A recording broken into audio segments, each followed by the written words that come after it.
Welcome everyone to this month's session of Spiritual Questions Answered. And the topic for tonight is how karma works. Alright, if you don't know me, my name is Ket, K-E-T Ket, and I'm the co-founder of CordyKet.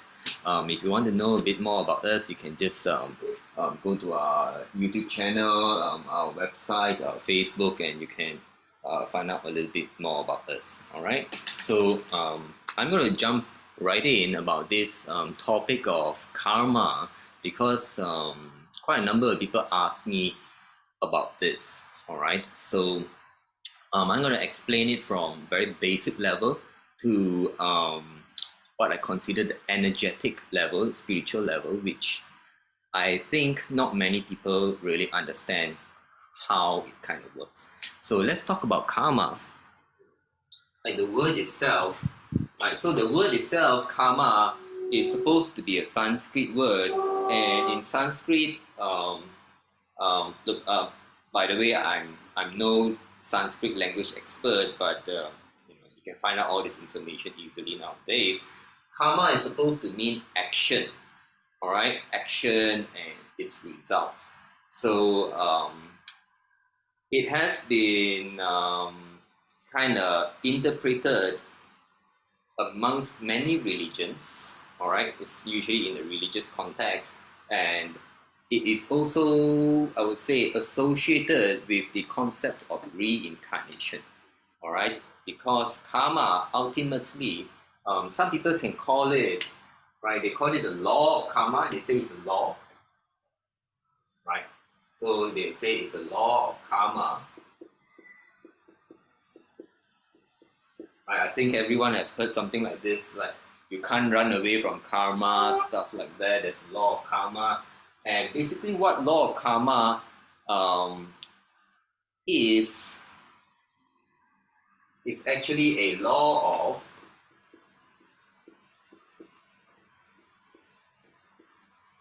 causality. All right, causality comes from the root word cause. So to put it in very simple terms, I think the best way for most people to understand karma is from this point of view, that it is essentially about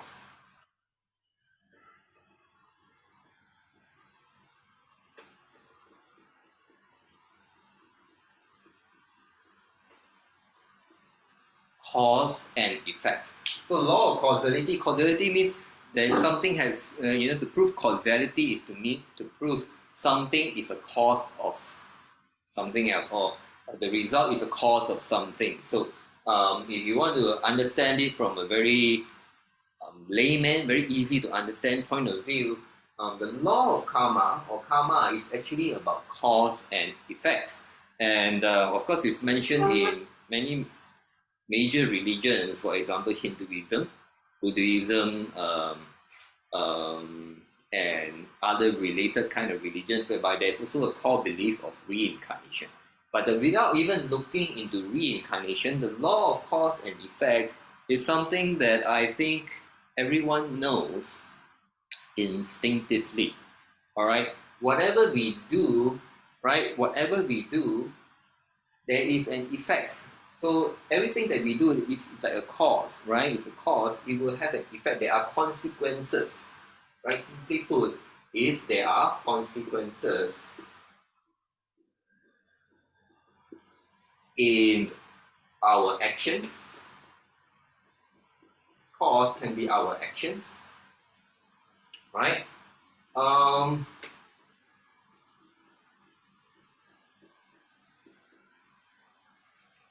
Even our inaction, right, can lead to consequences. Yes, whether you act or you don't act, or whatever action you take, it also leads to consequences, right? And it's not just about actions, right? Because before actions come in, most people, at this level, when we make decisions, there are already consequences. Even before we take action, we make a decision to do something. Because some of the things, the consequences need not necessarily happen at the physical level. You can make a decision to, for example, um, never smoke again, so you will lead to action, right? Or inaction. But some people will make a decision to never, for example, never lie again or to never tell the truth. And it has an implication that is internal that will result in future actions and consequences, and it may or may not be something that is immediately tangible, right? So at the decision level, right, when we make decisions, it's a cause that has effects, right? I'm sure everyone can see that. And even, right, we don't talk about just decisions, even when we um,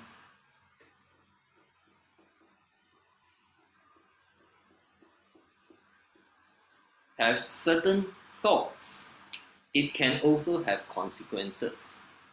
For example, if we keep on thinking that we are going to die, or that, if I keep on thinking that I'm going to die or I want to die, it can have consequences in making me, making the body fail, for example, or cause ourselves to be in poor health, or cause ourselves to be in depression. Even our thoughts can have consequences. Yes? And I mean, if you go even further, I mean, all these sort of things, our emotions can have consequences, right? Our intentions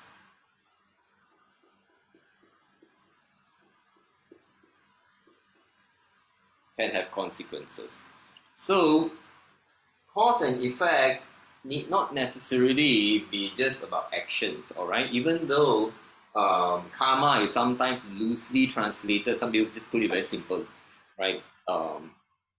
That is action and what comes after it, all right? So action, inaction, your decision, your thoughts, your emotions, your intention, now all of these will be able to have consequences, all right? And I want to take this opportunity to remind everyone that this is something that is real and everyone cannot deny, right? Can anyone deny here that all these things have consequences? All right.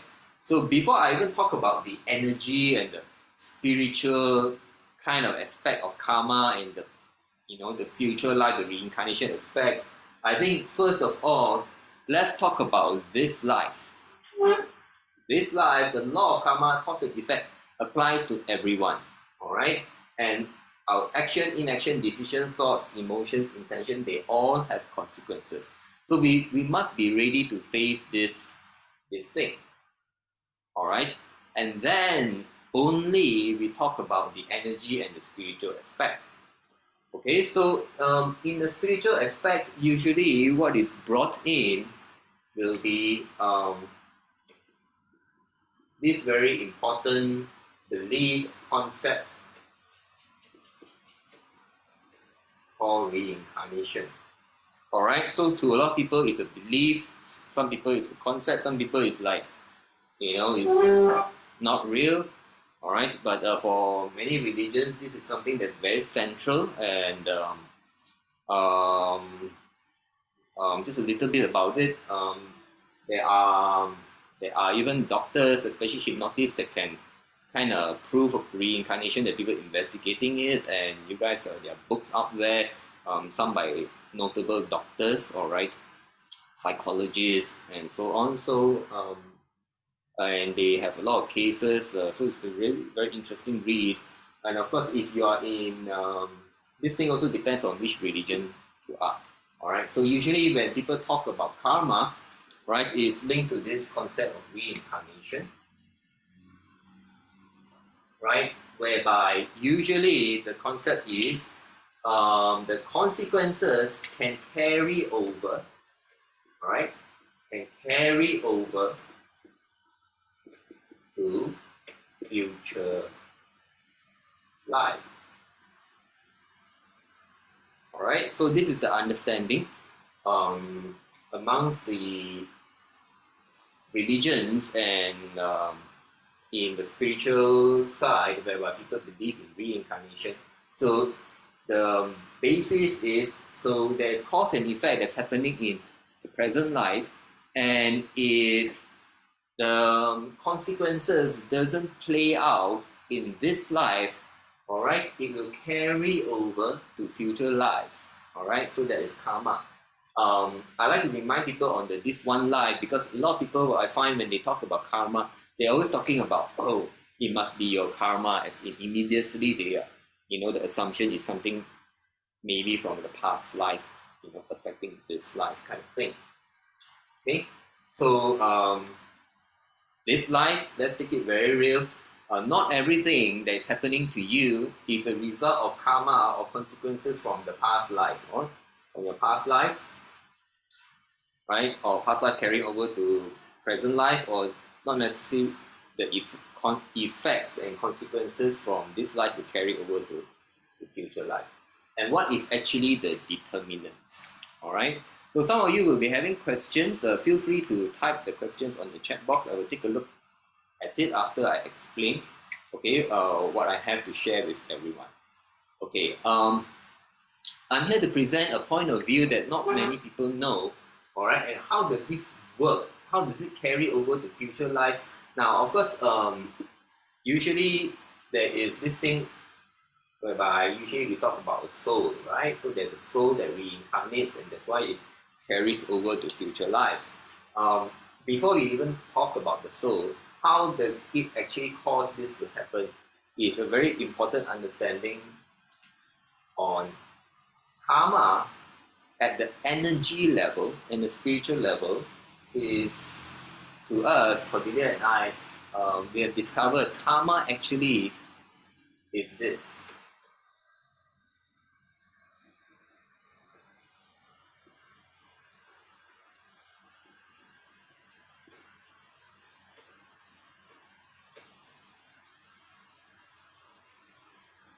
Unknown to many people, karma is something that is a result of energy imbalance. This type of karma that is carried over to future lives is usually as a result of energy imbalance.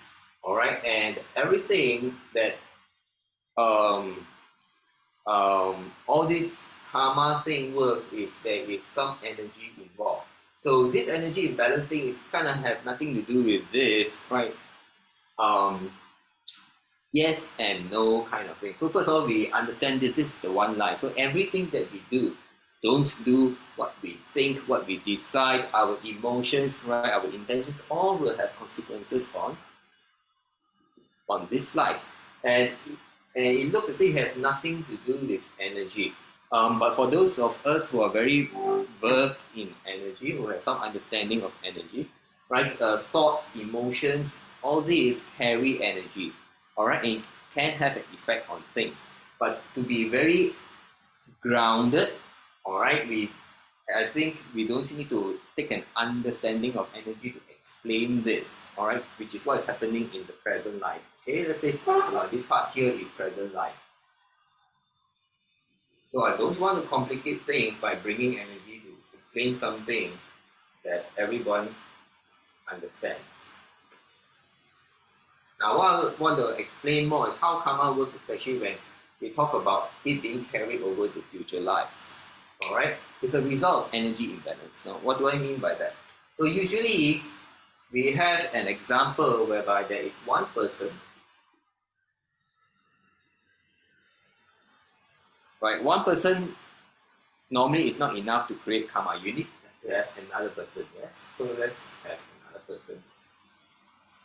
Now, usually karma that people talk about being carried over, firstly, this is the most easy one to understand, and it involves two or more people. So let's say there are two people and they have a quarrel. All right, they have a quarrel. What is going to happen is, when people quarrel, they are going to dislike each other, or maybe they'll hate each other, and maybe one more than the other. All right, and there will be like an energy link, between these two persons because of these two persons' animosity, anger and negative energies towards one another, towards each other. There will be energies linking these two persons, A and B. Okay, and keep it simple, just two persons first. All right, two persons should be in. So now, depending on how long the animosity lasts and what happens to people, so this energy between these two persons will change over time. Until the day that they die. All right. So I would like to use an example of family members. All right. Can I use an example of family members? All right. So I use family members because this is something that's very relevant to many people. Usually amongst family members there is a lot of karmic ties because there's a lot of interactions, and it will result in a build up of energies between us and our family members. All right, so this will represent kind of the energy, the energy link between both sides, and I'm in particular looking at the negative side. All right, so let's say this is negative side, the anger, and it can happen. For example, don't mind. Okay, let's say this is the mother and this is the daughter. All right, mother and daughter.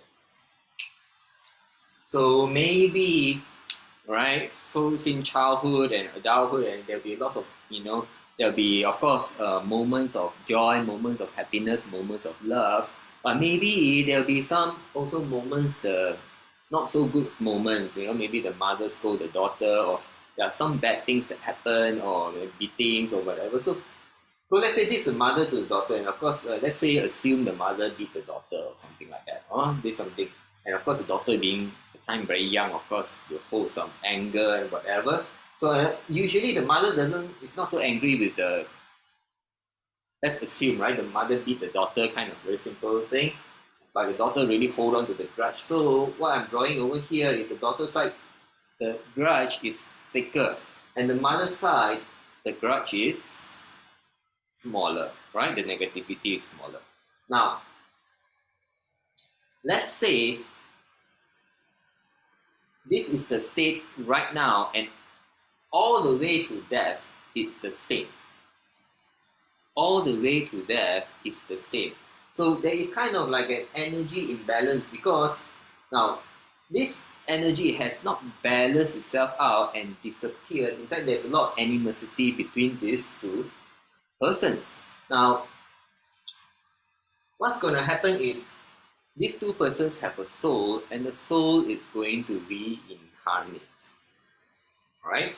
The soul is going to reincarnate. Now, the thing is, let's say they have a soul, right? So the soul is in the heart, kind of thing.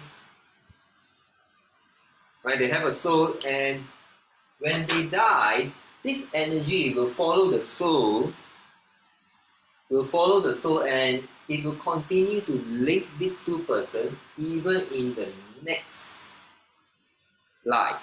In the next life, because there is energy imbalance, that this energy has not been balanced out.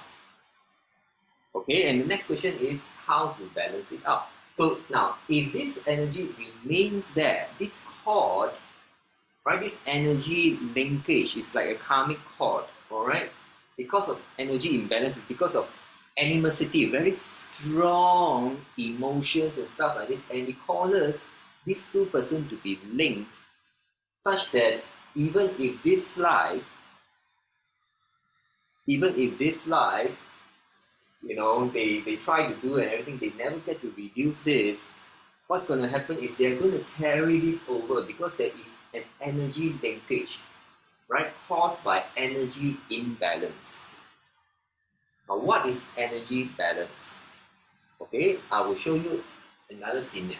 Now, using this example, so in the first example, like this one, right, the daughter and mother, they stay this way until they die. And if they never resolve their issues with one another, they can take on a future life and they may be reborn as father and son with the same energy cord, same karmic cord, same. And situations will kind of play out kind of similar in the future life because the very same souls are there and it's actually tying the same soul together. And it's tying because the energy has not been balanced out. So the question is going to be how to balance it. Now, typically, what happens in most scenarios allow us to balance this so-called energy imbalance. And what do I mean by that? It is what we call, all right, the Buddhists and Hindus, they call it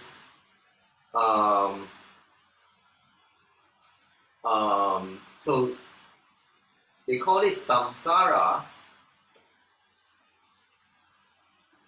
Is the existence and the reincarnation and everything is to try and balance this thing out, right? To allow us to balance. And in life, when we get born and everything, we always experience these things, which is,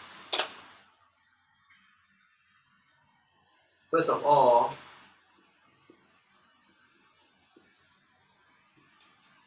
we start with birth.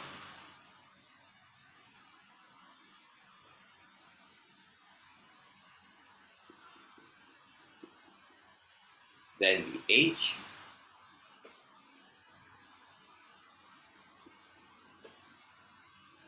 We fall sick.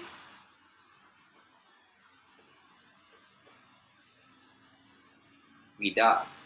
Yes? Chinese say 生老病死伤老病死. These are the 4 stages of life which most people cannot avoid. Maybe we can avoid or minimize this sickness before we die. Now, usually, this is what happens to everyone.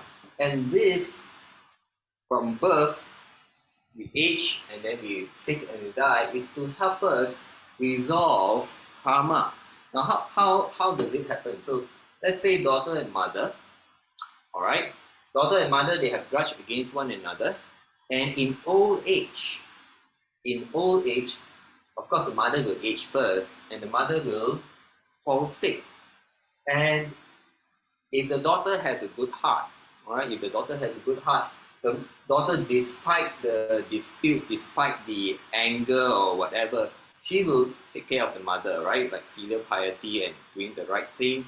And of course, there will be empathy and there is love, all right? Now, I have no doubt, I am pointing out the negative part. It doesn't mean that they don't have the positive bonds, right? They will have positive bonds. So I'm trying to put like red for positive, all right? So it can exist at the same time. And this same thing can also carry over the positive karmic, all right? There can be positive karmic energy imbalance that can be carried over the future life. But usually what we're very concerned about is the negative energies, right? Which is really very sticky. And it causes problems because it carry over negative emotions and kind of influences to future lives, and it's not so ideal. Now, so the mother falls sick and the daughter takes care of the mother and the daughter sees the mother suffer. All right, those of you who are old enough, for example, right, you have enough experience of people suffering from disease and you know that it's tough. It's tough, right? And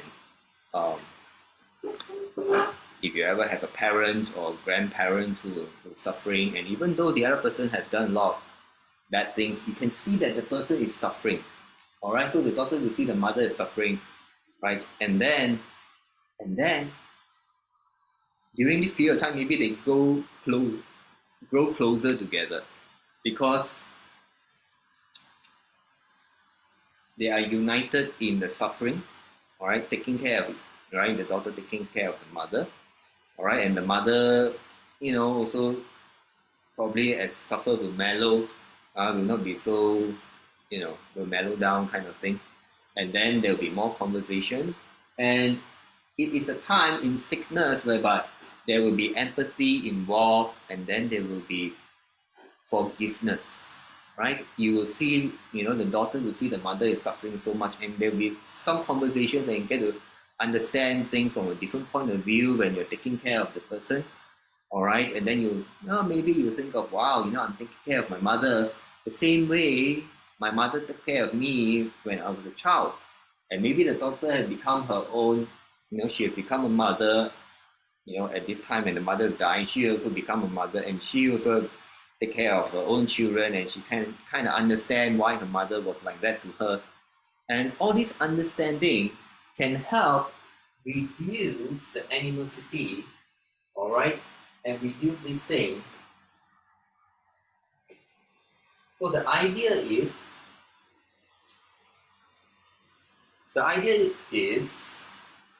yes, sickness is something no good, but if you observe it, right, pay attention, right, it does help people reduce the animosity. And if the two sides manage to, in their hearts, understand one another, forgive each other, right?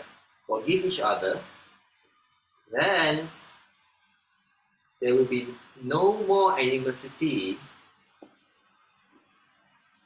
with each other, all right?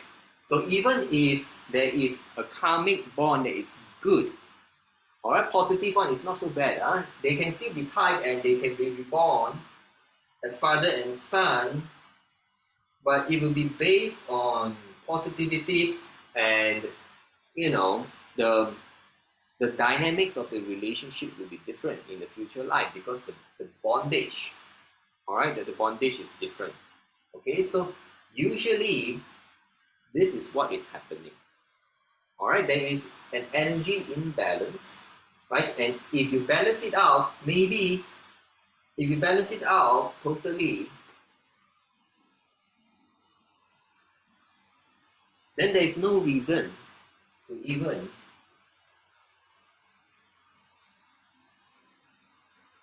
be born and linked to each other in the future life, because we have resolved all the energies and there's no links anymore. It's like, all right, we've done everything and thank you for your time in my life, all right? And if we meet each other, we'll meet each other again, right? So that is the so-called karmic energy balancing, right? If it can be done, right, it is best that we resolve it this life. If not, samsara, all right, this cycle of rebirth and going through birth, aging, sickness, and death, right, will cause us. The whole idea is to balance all this karma out, balance all this energy imbalance out. Now, what else? What else happens there? Now, I'm going to talk about a very important concept, right, that people will ask is, what happens if one party forgives and another party doesn't? Right? That means what happens if, let's say, the daughter chooses to hold on to the anger. Now, of course, the mother will forgive the daughter, and the mother pretty much lets go. All right? So the mother practice maybe, Buddhism, learn about non-attachment, learn about letting go, and the mother lets go. All right? So the mother lets go, and if the mother lets go, on her end, there is actually no more thing that links to her.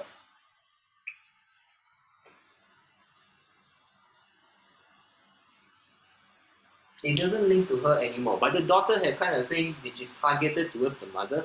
If the mother practices, letting go, forgiveness, and non-attachment at a very high level, You know, some people when they grow old, right, they turn into spirituality, to religion, and then they start practicing and they start, preparing themselves for the next stage of life, or death, or life after life, and they learn to let go and let go. But people who are still young, people who are young, they tend to hold on. Now, so what's going to happen is when the mother will pass away, all right, and then let's say this daughter carries this on until the time of her death, all right, and the reborn. Okay, let's say reborn. Now, because the mother is no longer tied to this, when this daughter, all right, let's say reborn as person D2, all right, in the second life, she will carry the same thing,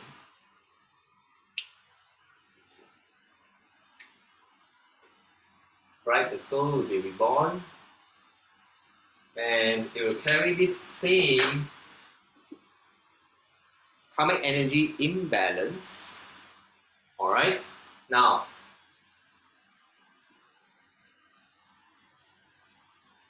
the one who will be reborn together with her may be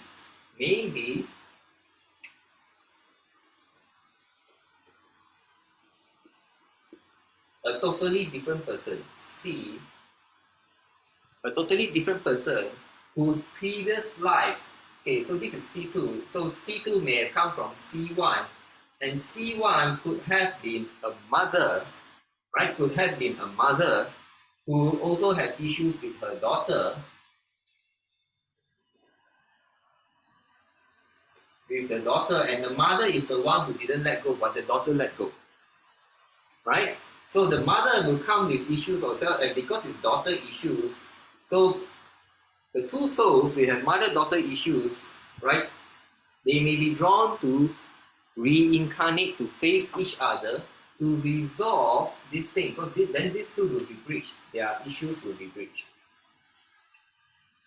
So M is out of the picture, but because D didn't let go, so D will be reborn in D2 as D2, and C1 didn't. C1. Let's say C1 was with okay, let's say C1 was with B, all right, was with B. So B can reincarnate as B2 and have nothing to do with this, because B has let go. But C1 never lets go. C1 will be reborn as C2, even though these two have no direct link, but because they have similar kind of energies, right, they will be brought together so that they have a chance to work at their own issues, their own anger and whatever, so that hopefully in this life, the number 2 life, they will resolve it and they will balance out the energy, all right? And when the energy is balanced out, actually the energy is balanced, energy will dissipate and it will disappear, and then there will be no more karmic tie tying them. I hope everyone understands this. All right. So the key, a very important key, is if we don't want this energy imbalance and everything, we need to work on, before we die. All right. We need to work on letting go. We need to work on acceptance, accepting the other person for who they are, for all the shit that we have to go through, right? We need to work on forgiveness.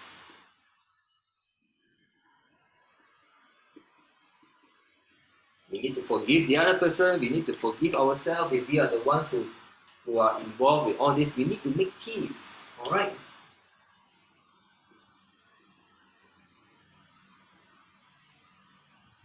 We need to make peace. Otherwise, this thing is going to stay with us and it will affect our second and subsequent life, future lives. And this thing will cause drama, because all this, sometimes people, they come into the world and they immediately don't like certain people because I don't know whether some of you have ever felt that before. Sometimes you meet a certain person and you kind of feel like you know this person from somewhere and you just don't like the person. Then it's very likely due to something like this. All right. So let me just take a look at some of your questions because I'm sure you're asking about this example. I'll try and clarify before I take it further. Jenny is asking, does karma forever? How long does karma last? How many types of karma?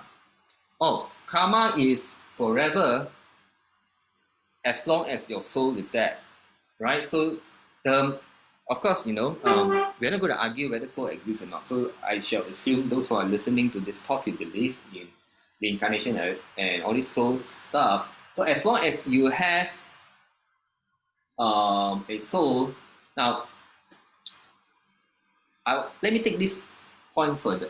Now, if between these, between people are supposed to have souls, and when you have soul, there will be a vehicle that contains the energy to carry over to future lives. All right. Let's say if this is with something, you're angry with something, and the something is not a person that has a soul. Maybe you're angry with cars.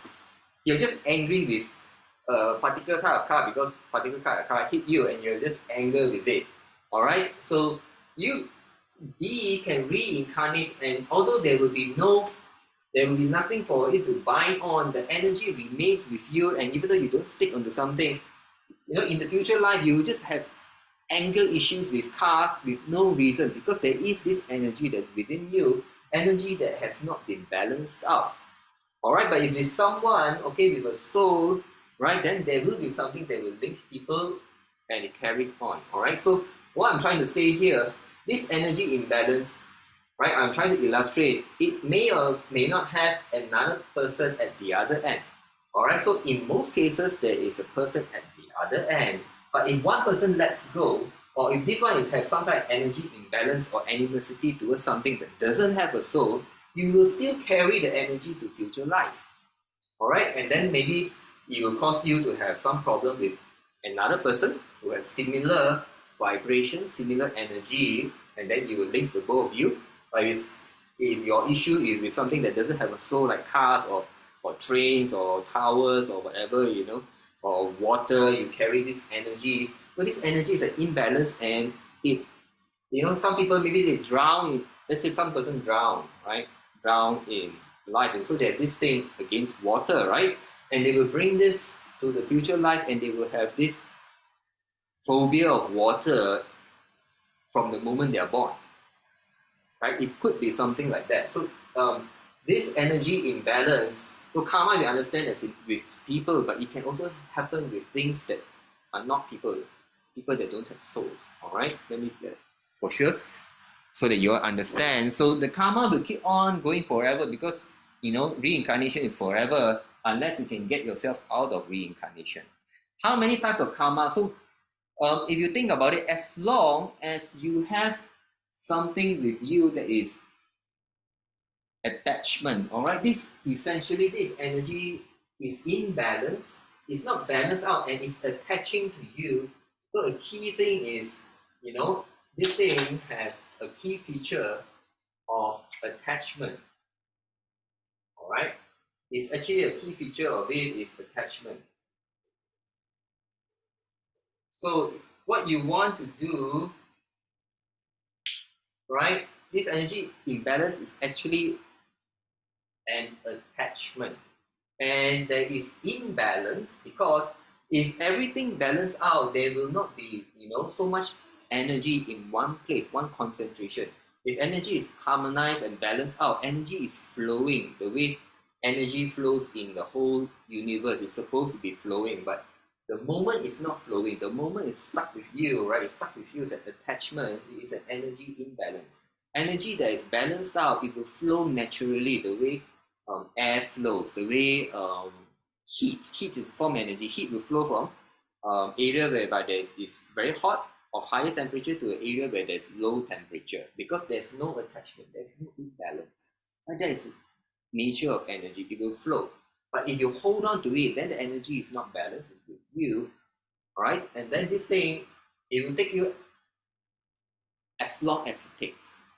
All right, subsequent lives in samsara, all this rebirth and birth, aging, sickness, and death, until you let it go. Either you let go, you accept, make peace with it, you forgive the people necessary, including yourself, right? So how many types of karma? If you understand this, it's due to attachment, then you don't need to ask about this question, how many types of karma? Edwin is asking, is there a link of current effect suffered by person A to the cause created by person B to person A in the past? Carry over to future lives, meaning can be suffered in one lifetime or across more than one lifetime. Can release birds, fishes, tantric remedies, gemstones, chanting balance the imbalance energy. So these questions are by Edwin. So I hope that by this example you can see, right? Basically, if two persons are linked, they will carry over to the future lives. And if one person manages to let go, then this person's energy will be left hanging and it will pair up with someone who has similar energies. So it can be a different person in the future life. But you see, N is totally out of the picture. And B, right? B was originated with C1, is also out of the picture. Whoever lets go, they are out of the picture, right? But if you hold on, then someone will come and... So this thing can be due to something else, some other person, all right? But most of all, if you are the one with attachment, you carry it into your future life and you are the one causing problems for yourself. Can releasing birds, fishes, all these balance the imbalanced energy? Now, if you really understand this, you will know that it cannot. It cannot. Because if what does releasing birds have to do with you releasing this animosity that we have to the mother? Or they may have, maybe to the mother beating. It's a particular issue, right? To the mother especially. So if he doesn't let go, all the good deeds you do for all the other areas, you cultivate good stuff, right? Good karma, but you get good energies and so on, but you're not working on this thing. So this thing stays with you. It doesn't work actually. It doesn't work. So this is how we experience it. So a lot of people do that, and then when we do the energy reading, the karmic cord, the karmic energy is still there, it's still imbalanced. It needs to be resolved, preferably, all right? Preferably, if this is something that happens in this life, you need to resolve with the person in this life if you don't want it to carry over to the next life. And you don't care about the other person, right? You resolve it yourself, then next life you're not affected. Just let the other person be affected, okay? So again, Evan is asking how to minimize the impact of the effects of past negative causes, how to prevent bad effects reaping in the future. Everything lies with this. This is the solution. All right, this is the solution.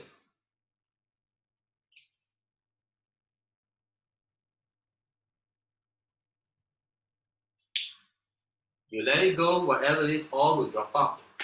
All right, you let it go, you make peace, all will go out. D is asking, how do we know these two persons will be together in the next life and not die at different time? It doesn't matter they die same time, different time, right? If the second life they don't resolve, there will be life number 3 whereby they will be brought forward together. All right, so we have done some work related to all these karma, right? We read there are situations whereby people's difficulties in current life is a result of past lives. And I can tell you, I'm not sure whether I've ever mentioned in previous talks, there's one case I really remember. All right, there's one case I really remember. It was really uncanny. So I followed Cordelia to her appointment, and there was a lady who was having problems in her current life. And she looks exactly as someone else I know. almost alike. It's so alike that I was like, I couldn't believe it. And it turns out that the situation in Cordelia's client, because the time I was Cordelia's disciple, following her around, whatever was happening with Cordelia's client, this lady, is happening to the person that I know. Exactly same similar situation. And Cordelia was reading this client and she traced it back to a past life, and Cordelia was telling the client like, oh, in the past life this happened and it wasn't resolved in the past life, so this life is, you need to resolve it. And it so happened that the person, this kind of a little bit off topic maybe, but what happened is this person, right, reincarnated into not just, right, one person in this life. So the same soul reincarnated to, and two souls, like one soul split into two in the new life. So there is a D2, number 2, also carrying this same thing. And other people, because the karma was so heavy that the soul didn't just rebirth into one in the next life to resolve, rebirth into 2, and the situation is exactly similar to the story that Cordelia was telling the person. And I was jaw dropped because I know this other person, Cordelia's client is this, and I know this person, they look alike, very alike, and I had to check with the people who knows this person, whether did she have a twin sister or something like that. And it was just crazy, right? So this thing can play out, and over future lives, or of course, I'm touching on something that not many people know. So sometimes the soul can rebirth in subsequent life more than just one rebirth. It can be split into a few, especially if the karma was very heavy. All right. So Edwin is asking, if person D let go, will the energy imbalance still affect person M? Now, if M let go and D let go, then the energy imbalance is totally gone. All right. If M doesn't let go, but D lets go, then the same situation will happen but reverse. All right. Evan is asking, is there anybody not affected by karmic retribution, enlightened being? Now, everybody gets born and starts from zero. An enlightened being can choose to be reborn, but when they are reborn, they start from exactly the same circumstances. And the enlightened being have to go through the same trials. And because the world, is so, the world have all the temptations and all this negativity, and they may end up, even though when their soul as a baby is very pure, but you can learn all the bad things from society, learn all the anger and all the unforgiveness from all the movies, learn vengeance, right? Vengeance in movies and books and all these stories is very common, and then get themselves into this situation and enlightened become, the enlightened being was enlightened in the previous life, but in this current life is not performing as an enlightened person. All right, so no one can run out of it, so it's not easy. Okay, Jenny's asking, how does one get rid of bad karma in present life? Can one repay by doing karmic debtor? I don't know what you mean by doing karmic debtor now. So the main thing is karma is actually, the karmic imbalance is about your ties with the people that are involved. All right, so if you owe people karma, all right, you've got to kind of repent for it if you happen to know. All right, you've got to make amends and try to make the other person also let go. But most important is you need to let go, and you need to do this: letting go, acceptance, forgiveness, or peace. Even if, let's say, even if the person is the bad guy also got to come to acceptance, right? Forgive himself and give himself a fresh new start. Those of you who are very familiar with Buddhism story, okay, you may have heard of the story of Angulimala. Let me write it down somewhere. Angulimala.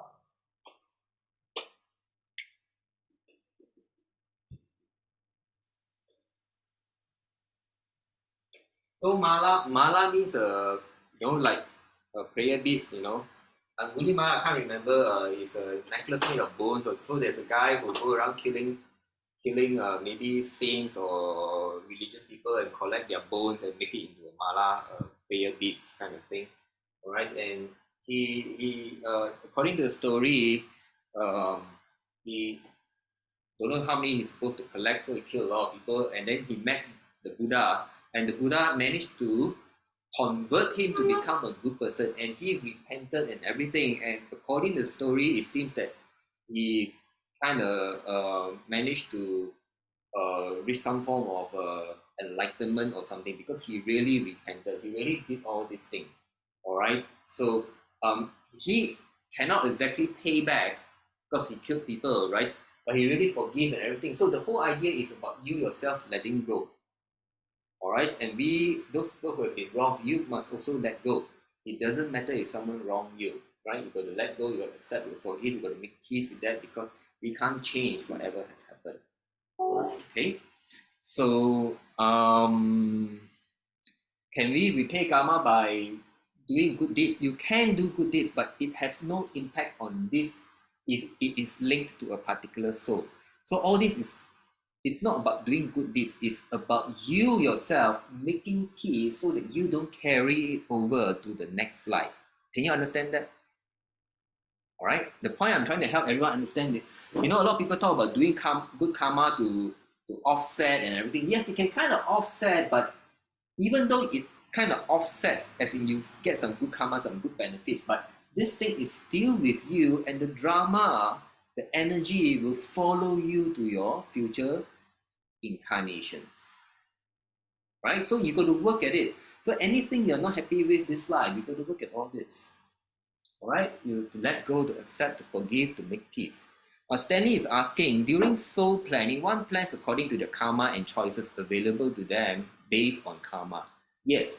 So actually, I'm going to talk. So this is just on energy level. I've not even talked about the next thing, which will bring in the factor of heaven, right? Whereby there's soul planning, or heaven, the divine.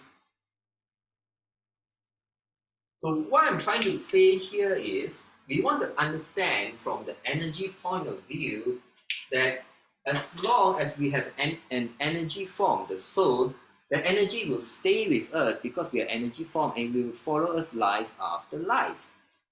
And to take this further, there is an organization, right? All these energies, the souls, right, and the divine, the powers that be, that will try to do the soul planning out future lives, taking into account all these balances. So, for example, in this example, N have let go, but D have not let go. So heaven will facilitate finding C to rebirth together with D, right? Rebirth in the same family, so they have the highest chance of resolving and balancing out this karma, right? And D will go and do some other karmic balancing with some other people or whatever, all right? And so M will go off somewhere already. But because M let go, M is no longer in the picture. D continues with this same problem. C never lets go, so heaven, the divine, through soul planning, they will bring them together. Now, even if heaven and the divine, they don't do things together, this energy is like energy that is flailing around. The energy is there, and this person will be looking to link up, to meet up with someone with the same vibrations, and then some drama will happen. So we will attract the kind of people that we need into our lives based on our karma, based on energies that have not been balanced and resolved from our past lives too, right? But what heaven and the divine, they try to facilitate this by soul planning and making things to help ease the balancing of all these energies. All right, that's the other thing that most people don't know. But what is important is, in the first place, even without divine or heaven's intervention or soul planning, all this, it will happen. But with heaven and divine in place, right, the soul planning, all this, those of you who understand soul planning, they will facilitate the balancing of these karmic bonds and karmic imbalances. All right. So good question, Stanley. Edwin again. Edwin is asking, so the arrangement for D2 to meet C2 is from universe based on energy imbalance in order for them to learn. So energy, and of course, now there is like heaven incorporated, all right? So the heaven and soul planning, they will facilitate this. If there is no heaven or divine, it will still happen, all right? Because of the energies, and energies, they will attract each other because they will want to balance themselves out. When they bring people together, right, similar energies, they attract one another. It creates opportunities for balancing and releasing of the energies. Jerry said, can good karma override bad karma? No, it will be separate. So you can collect good karma. Everybody can collect good karma for different deeds, all right? So you can collect good karma, right? So the triangles, all this is good, all right? But you're also collecting the bad karma with different people, right? You also have all the bad stuff everywhere, all the energies everywhere on the soul. It is separate. It's separate altogether. Overall, they can kind of balance out as in, you know, the good karma will help bring good people into your life. Or this will attract the good people, but the bad stuff will still attract the bad people into your life. Do you get what I mean? So your life can kind of balance it out, but you cannot run away from the drama of your own karma, your own cause and effect. So this is cause and effect that carries over to future lives, and it is due to energy imbalance, energy that is not balanced out. All right. So yes, you can do good karma, and you did a terrible deed, and you're paying back by doing good deeds for other things, and you're reaping good karma. But if you don't deal with this, it will stay with you and will carry over to your future lives, right? So Abby is asking, person B is a person who threw the flower pot from height and hit person A. Both have no connection in the past. Okay, so now, person B is a person who threw the flower pot from the height and hit person A, and person A died. Both have no connection in the past, right? So person A will die, and the person A, especially at the moment of death, have a lot of anger, or suffer a lot, and of course the soul will kind of like, oh, I know, soul B, huh? So so Abby is saying B versus A. Then if A never lets go, right, and B drops down, and now what is going to happen is, even if B doesn't know, all right, if B doesn't know, and A have all this grudge to B because A died and B is the one who dropped the flower pot, and B is kind of like, oh, did I hit someone? But usually, of course, you will know you kill someone. So B will also be attached. So in the future, there will be some drama whereby B owes A. All right. So now I want to talk about how to repay. For example, let's say B and A. B is the one who killed A. Or B is the one to kill A. In the next life, it doesn't mean that A is going to kill B. All right. It doesn't mean A is going to kill B. So let's say this B is A. B killed. So B killed A. All right, they rebirth. So B killed A, so B owes A. So in this life, maybe there will be some arrangement whereby B have to be the one who take care of A. Because B killed A in the past, so this life the B had to balance by using good deeds to balance all of this grudge between the two of them. All right. So this karmic balancing is also not usually it's not about bad deeds to repeat or to pay back with bad deeds. It's usually the balancing is usually by doing good deeds, all right, and all this letting go, acceptance, and everything. So Jay is asking, how does one know if he or she has karmic debt? If you're born, you have karmic debt. Simple. If you don't have karmic debt, you can choose not to be reborn. All right. So it is like almost 100%. Everyone who's born have karmic debt, unless you happen to be a new soul who have no past life. If you have a past life, for sure you have karmic debt. So this kind of thing goes on forever until you reach a level of enlightenment whereby you totally let go everything. Totally let go everything. Then you will be given the choice right? Because there's no longer anything tying you to rebirth, then you have the choice not to reincarnate. All right.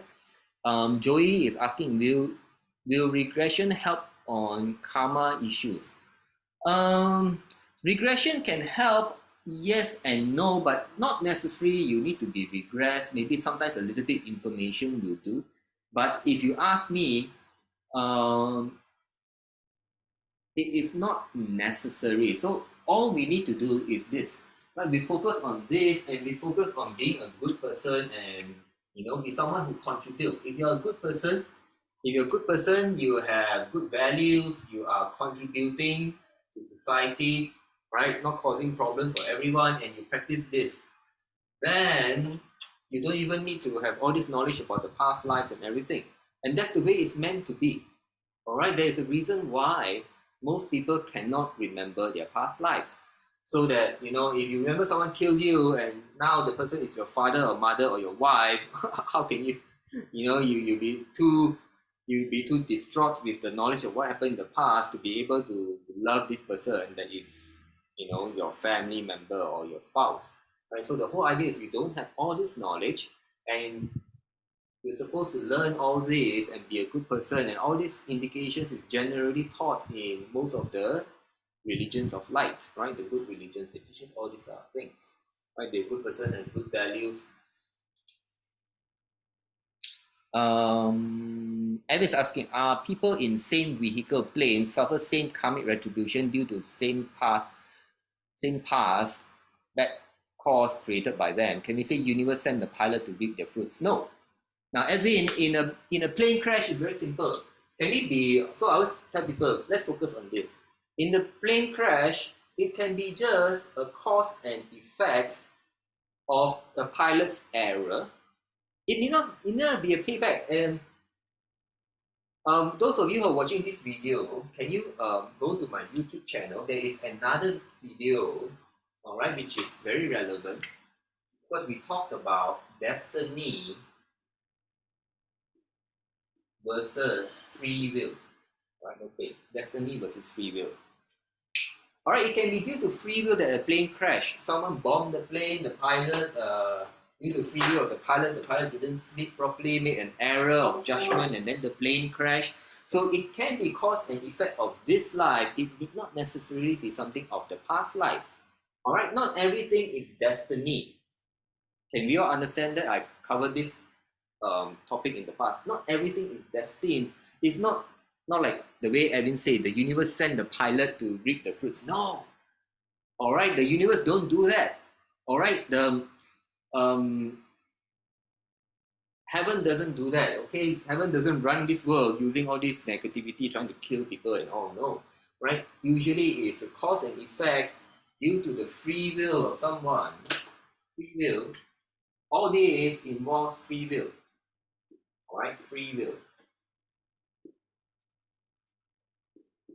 Not necessarily destiny, right? Not necessarily everything is fixed. All right. So if you guys need a refresher, go and look back our YouTube channel. Look for under spiritual questions answered, the playlist. Look for this video, destiny versus free will. All right. So I hope that explains it for Edwin. So Stanley is asking, Tibetan Lama continues to look for their reincarnated masters and continue their cultivation. By right, their energies are connected with their disciples. How come they are reincarnated somewhere else? Now, all this soul planning stuff is up to heaven and divine and the souls that are involved if they are high level enough. Now, it doesn't mean that they need to connect with their disciples, and it doesn't mean that they need to keep on reincarnating as the same thing. It does not necessarily mean that they're reincarnating at the same thing. They can choose, and sometimes they may not necessarily choose. All right, and the disciples may not necessarily choose to be reborn with the same thing. It's like you die already, and then it's like, can you imagine life after life? You stay as a Tibetan Lama. At some point, you're like, no lah, I don't want to be a Tibetan Lama, and live the same life over again. You were like, no, I want to try something else. So, it's not necessarily like that. So, and they can have all this planning to account for different places. For example, Tibet. Those of you who know Tibet, right? So Tibet is now under China, and China, because it was under China, a lot of Tibetan Rinpoches, they left Tibet, right? Because they were fearful of prosecution by the Chinese government. So I mean, it doesn't make sense for them to be reborn in Tibet, right? Because a lot of them have left. So all these things have to take into account, and um, we leave it to heaven, divine, and the souls involved to handle all this reincarnation stuff. So Xiaofang is asking, will the lost soul of unhappy grandma reborn back the same family with grandkids for repay karma? It can happen. I know of a case whereby a grandfather was reborn as the great grandson or something like that, because the grandfather by his words, caused the family to believe in a curse that affected some sons, and because of that, he created some karma, some energy imbalance within the whole family, and the same soul, right, need to be reborn as a son somewhere down the line to do that. So that can happen too. All right, but usually you don't reborn back in the same family if the karma is not heavy, because everybody may choose to be reborn in a separate life. You don't keep on playing back the same thing within the same family. So you can choose to pay back your karma in the future life. So all the planning will be left to heaven, the souls, and the divine. They will plan all this, so that you will not be so boring as a soul. Every life you come back as the same thing, same family, same country. No. And people who can remember their past lives, right, they can remember different locations, different people, and all this. All right. So everyone say, wow, need many soul planners in this world. Human alone about 7 billion, not counting other animals beings. Don't mind. There's going to be 8 billion humans on Earth. I think this year or next year. All right. And the soul planners, yeah, I mean, we leave it all to heaven and all that. A lot of planning. Stanley is asking, how do we know we have resolved the karmic connections? Just practice non-attachment, emptiness, and job turn. Now, let me put it this way.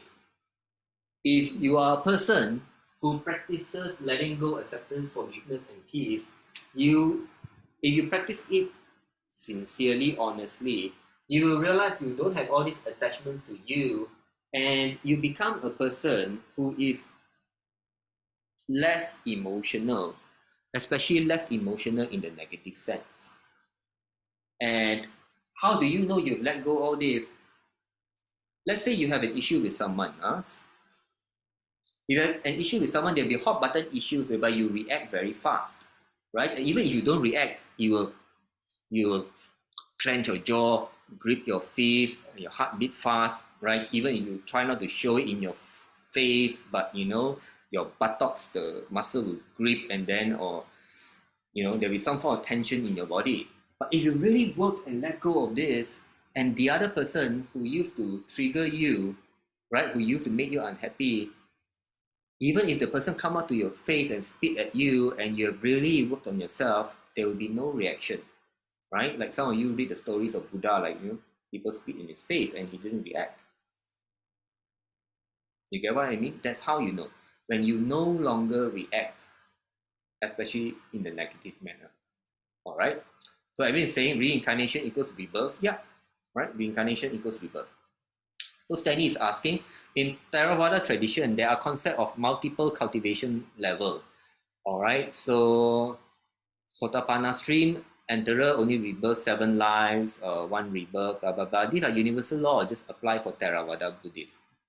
Now, I'm not a Theravada Buddhist, but this is what I know. You cannot actually count. You can actually count like how many lives you have left, all right? Because if you the basis is very simple. As long as you have karmic bonds and you have this energy imbalance with you, within you, your soul, you have to continue with samsara and the rebirth. And it's not up to you, the soul, to say, and it's not up to another human or religion or whatever to say, because as long as you have it, it will be there with you. Now, some people can be said like, oh, this will be their last life, because let's say a particular soul have managed to repay all the karma and settle everything in the past life, and this life is supposed to be the last because all the past life have settled. But suddenly in this life, just before he died, or the years before he died, he created karma. Then, ayah, had to come back next life. You get what I mean? So it's not just about repaying the past. So you need to have the awareness as a soul, right? Awareness as a soul. And normally these people, if they manage to cultivate so high, they manage to balance out a lot of their past life karma, and this is supposed to be last life. The soul usually have a little bit more awareness to seek spirituality and to be a good person and to practice all this. Because if they don't, a little bit ayaya with someone, and you create an energy imbalance, and that's it. Back to samsara. Right? It's not easy to stop rebirth. All right. There will be another time I will talk about how to, how to stop the cycle of rebirth and all those kind of things. But basically, it starts from this, right? Karma. How can you balance your karma first? If you cannot even balance all your karma, your energy, right, then you will have to be reborn. Okay, that was a very good question. Xiaofang is asking, so some couples meet cross countries, maybe karma of their past life, and the energy cord attract them to finally meet each other. Yes, there'll be like the energy cord attracting, but there will also be the soul planning, the heaven, the divine, right? The guides will tell them, hey, one will say, oh, you need to go to India. And then the person in India will say, oh, you need to go to this particular location in India. And then the two of them meet. All right. So Jenny is replying to Stanley, I think this applies to Theravada Buddhism. Yeah, so I'm not into Theravada Buddhism, but as far as I know, it's very simple. As far as I see, all right, and experience, so basically, as long as people have this, you cannot stop the rebirth. All right, so I hope that helps everyone to understand how karma works. Okay, any other last minute questions? I think I've addressed everyone's questions.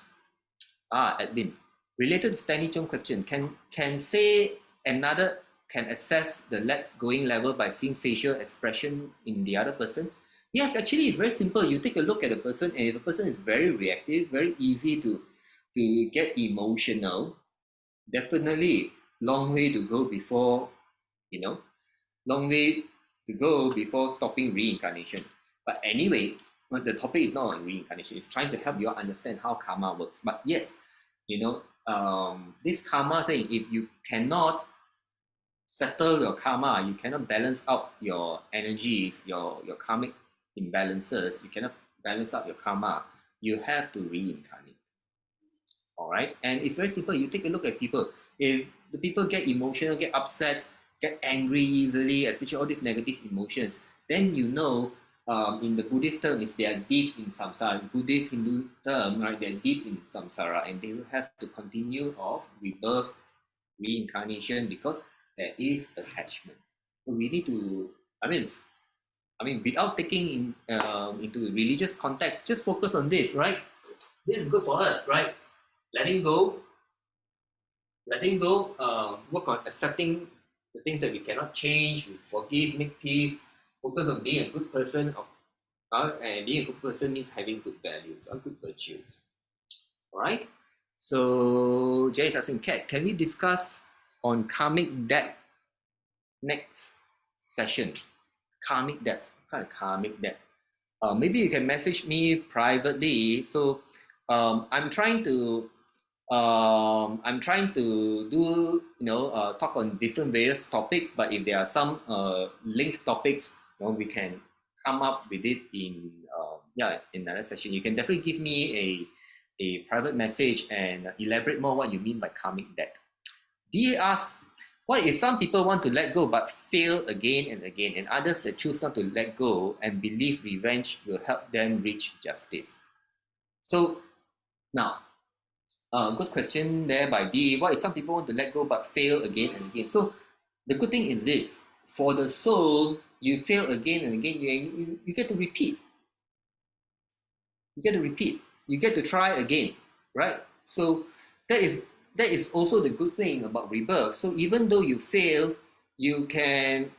It's like you fail an exam or a paper, an examination, and you get to resit for it, right? So it doesn't matter. So you take your time. But I would recommend people who, when you reach a life whereby you have spiritual awareness, where you have spiritual awareness and spiritual knowledge, take good advantage of that life. If it's this life, you have good opportunity to have spiritual knowledge, to know about all these things, then this life, you should put more effort into things like this, because in a future life, you may not have a spiritual life, or you may not have the good opportunity to know spiritual stuff, and you may be living life like how most people live their life, which is just about maybe enjoying, into the five physical senses, pleasures, that kind of thing, hedonistic, just enjoying themselves, and nothing to do with this. And then definitely, samsara will continue. So my advice is, if anyone, usually the advice, some religions, they do advise that, they do say, if you have a life whereby you actually meet spiritual teachers, right, or spiritual gurus, or encounter certain religions that point you on a good path, that means that life you have some, it's considered a good life, because you are being shown a way, right, to better yourself as a soul for evolution and for rebirth and whatever all these spiritual things are. Then you should take advantage of that one life. Okay. Others, these second question, and others that choose not to let go and believe revenge will help them reach justice. Now it doesn't matter. You let go yourself. Everyone cannot run away from karma, as in everyone cannot run away from the effects of their actions. Their free will, the freedom to decide that resulted in the action, inaction, decision, all this, it will have consequences, whether it is this present life or in subsequent lives. So the whole idea is focus on yourself. Never mind about others, because this system will take care of itself, right? If the other person don't want to learn, this life doesn't learn, next life doesn't learn, another next life, all right? So it doesn't matter. So time is of not so big a relevance when you look at it from the soul's point of view, whereby reincarnation is kind of like guaranteed. All right, you keep on reincarnating until you get it right. Doesn't matter. So Stanley is saying there's a sect called Yi Guan Dao that claims they can sign a contract with universe to straight and reincarnation and go heaven directly. Is it possible? I don't know about this sect, but you cannot run away from the law of the universe, law of energy. All this contract thing, I don't know about this cult, but so there are things that come under beliefs, all right, and beliefs need not necessarily be facts, but I have no idea, because I don't belong in the sect, and whether there is some special thing that allows them. But insofar as I know, this thing applies to everybody, to every soul. Every soul that reincarnates is bound by this, because this is the way energy works. All right, and heaven is there to facilitate it. Heaven cannot overrule this, because this is something that is like nature. All right, this is something like nature. So Xiaofang is saying focus in non-attachment, so at least resolve bad karma this life, and next life start fresh with mostly good karma. Yes, focus on non-attachment, letting go, acceptance. So letting go is also, the non-attachment. Those of you who know us, non-attachment NA, right, is linked to letting go. Becoming good, practice good values, yes. this is what we should be focused on, and a lot of the religion and spirituality teaches us that. All right. Okay. So so you can put down your hand. All right. So I think that is it, right? No more last minute questions. I hope I managed to shed some light on how karma works. All right. I think most people don't see it as energy, but for us, like Cordelia and I, we work with energy, and we can sense this. And actually, some of you later, when if you train, for example, those of you who train in Infinity, right? You're under our Infinity program, training Infinity. You can actually feel the chords and everything, right? You can go and check. There is this thing called karmic chords. All right. Oh, dear, one last minute question. Can you earn a good karma for your descendants? Earn a good karma for your descendants. I think it is possible, but this type of thing, usually the energy will be with you, but I think you need to go through the bureaucracy. All right, you need to ask heaven and divine that some part of your good karma to go down to your descendants, for example. But otherwise, the way karma works is all on a very individual kind of level. It's all on a very individual kind of level because, I mean, because everything, the consequences is due to our own actions, inactions, and our own free will. Everything is due to our own free will. All right. So yes, and by actually our own free will, we can also maybe give some of our good karma to others, our descendants, or some other people. But all this is subject, of course, to approval. All right, to the greater forces in heaven and the divine. They are the ones who settle that. But otherwise, the way the energy works is all kind of like this, right? So whatever we do, our free will, it will result in something that is an energy on us. And eventually, those of you who train in energy, if you're with us in Infinity, we train you to feel the cause and everything. You can actually feel this, right? The karmic chords are there. You can feel it. Those of you, I think a few of you are students, right? You can go and try, okay, to go and fill out your karmic bonds, your karmic chords with certain people in life. And you can feel at the end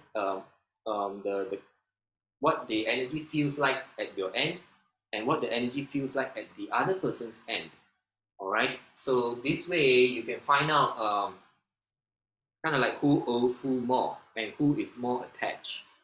All right. So those who are studying all this energy, you can try that. Or if you are learning from other people and you've learned how to feel all this, you can sense it. Look for the karmic chords.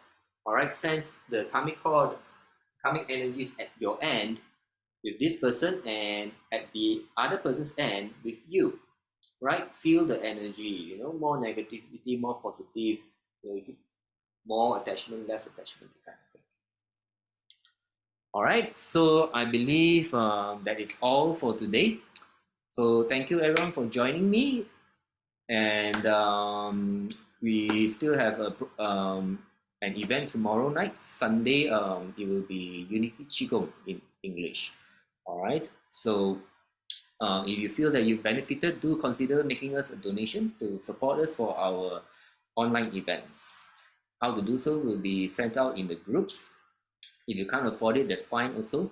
And thank you for joining me, and I hope to see you all again. All right, good night and goodbye.